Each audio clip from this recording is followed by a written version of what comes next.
Let me start by saying that I don't know where the plane is, and I'm not relying on any single piece of information or data to be true. This is not a theory. This is not an explanation of how it happened or what happened. And I can't tell you where the plane is. So this is far from a conspiracy theory. However, what I can tell you for sure is that one of these two things I'm about to tell you is a fact. And this is indisputable. One of these two things is true. Either the people that are making the decisions in this search, i.e. where to search, how to search, what to do, all the tactics and strategies surrounding it, either those people are complete idiots who don't know what they're doing, and I don't think anybody thinks that's the case. I think quite the opposite is true. However, either that is true, or they know for a fact that the plane is not in the new search area. In fact, the plane isn't in the ocean at all. They know for a fact that it is on land somewhere, either in one piece or crashed, but it's on land. One of those two facts is true. And again, I'm not relying on any information or theories for this, and let me explain why. Let's say that they do think the plane is in the new area. Let's say they're right. They may well be right. This change of search area may well be right. I don't know. If it is or if it isn't, there isn't a single explanation for leaving the debris field behind that they were looking at, the 300 objects and all that stuff. They left that behind 2 days ago without any explanation. And even if they're right, even if the recalcs are correct, and they have found the new plane, even though they haven't found anything yet, even if they are, everything we know is that that could still be part of the wreckage. Both of these estimates of where we were going to look were based on theories that came from, the same group of people, and the different location was basically arrived at by inputting different variables into their thought processes, like 400 miles an hour to 600 miles an hour. None of that matters. None of that matters. I'm not debating how it happened or who's right or what information we can rely on. None of that matters. Either way, the first location we were looking in was based on a theory. The second location we now want to look in is based on a theory. Okay, that's great. Better information, let's move there. But there is no explanation you can give, none, that says, okay, we're now going to ignore those hundreds of objects that, some of which looked, 70 feet long and kind of wing-shaped. There's no explanation that you can think of why they would leave that behind under these circumstances, because they can't be 100% certain about anything. But even if they're right about the new location, that the plane crashed 800 miles to the northeast, you still have to, you can't write off that debris field. You have to, especially when you can't find anything in the new place, you've got to leave a couple of planes and a couple of ships behind to look, to pick up the debris that you had got very close to. Those pictures were showing a lot of stuff, and we were very close to it. The last one we got was 300 objects, and that was only 2 days old. So we were about to start fishing stuff out. So even if you're right about it, it could still have crashed over there. You cannot rule out that this drifted down here. It's all theory. Okay, fine. So let's investigate both theories. Let's go here and let's leave a smaller percentage of our resources back here just to make sure that this wasn't part of the wreckage. That's the only sensible thing to do. And these are highly trained, expert people at doing these kinds of searches. So to do that under any circumstances, again, I don't know where the plane is. I don't know how it happened. I don't know how it got there. And I don't know where it is. Doesn't matter. None of that matters. For them to do what they've just done is monumentally stupid. And I don't think these are stupid people.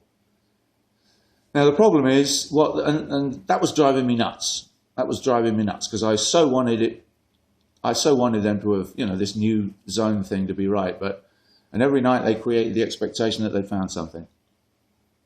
The problem is you have to then find a scenario whereby it makes sense for them to leave the debris behind. Because we've all agreed that they're not stupid people, quite the opposite. So we have to find, you can't ignore what they've just done. We have to find an explanation for why they left that debris field behind. And if anybody has one, I'd love to hear it. However, I've thought about this long and hard, and I can only think of one. And again, this has got nothing to do with theories or data or, conspiracies. This is simple, logical progression. To leave all that behind and not be accused of being totally incompetent, you have to know with 100% certainty that none of that stuff is part of the plane.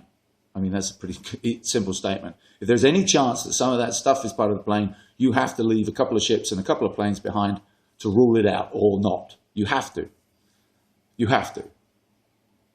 Unless you know with 100% certainty that that cannot be debris from the plane.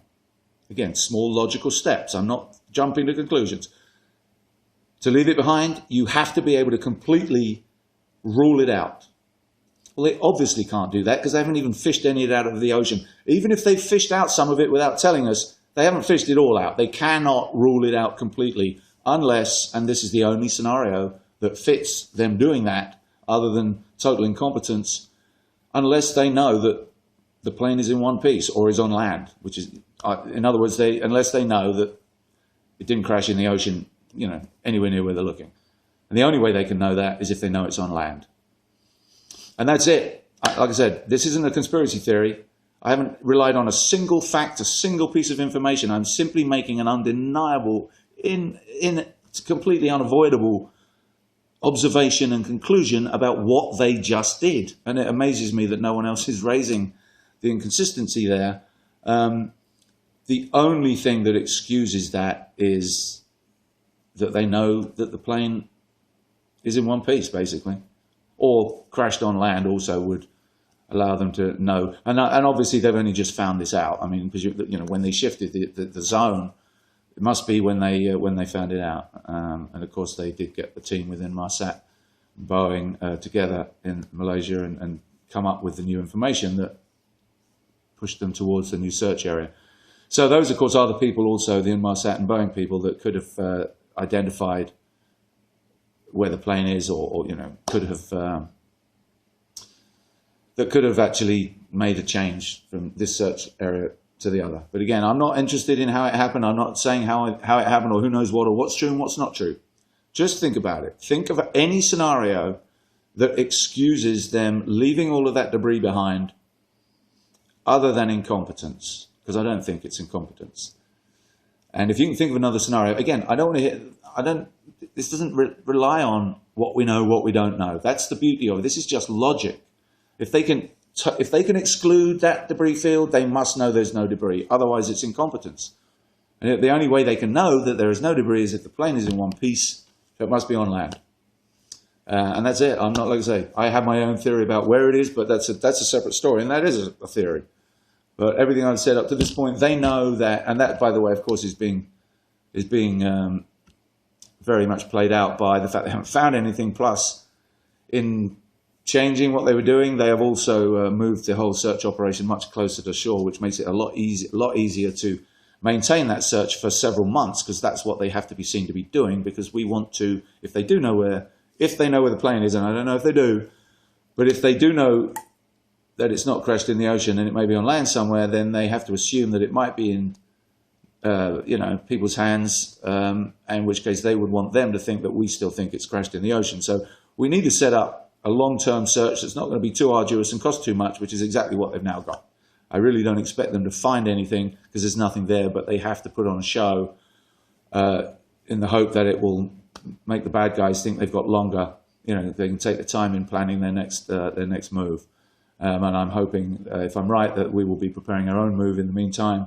But anyway, that's all supposition about who's got it and where it is, and that's not what I'm saying.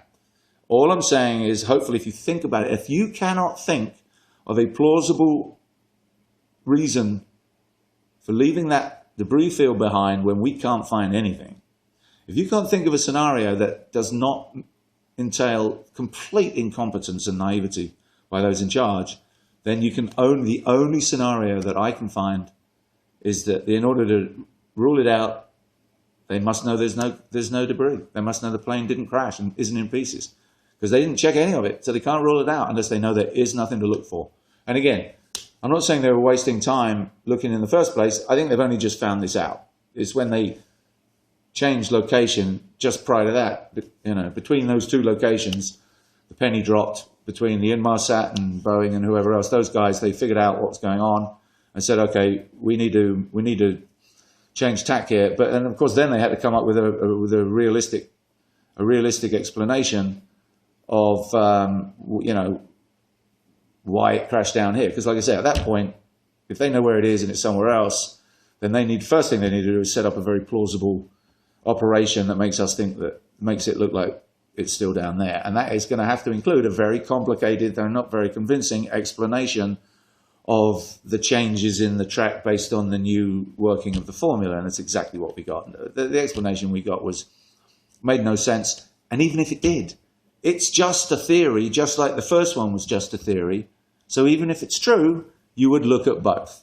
But they came up with exactly what they wanted, a somewhat plausible theory as to why we moved our search location. Amazingly to me, no one actually challenged them to explain why they had left the old debris field behind. However, they got away with that, and that's exactly what they want. Now they've got a nice, simple, much less expensive search going on over there.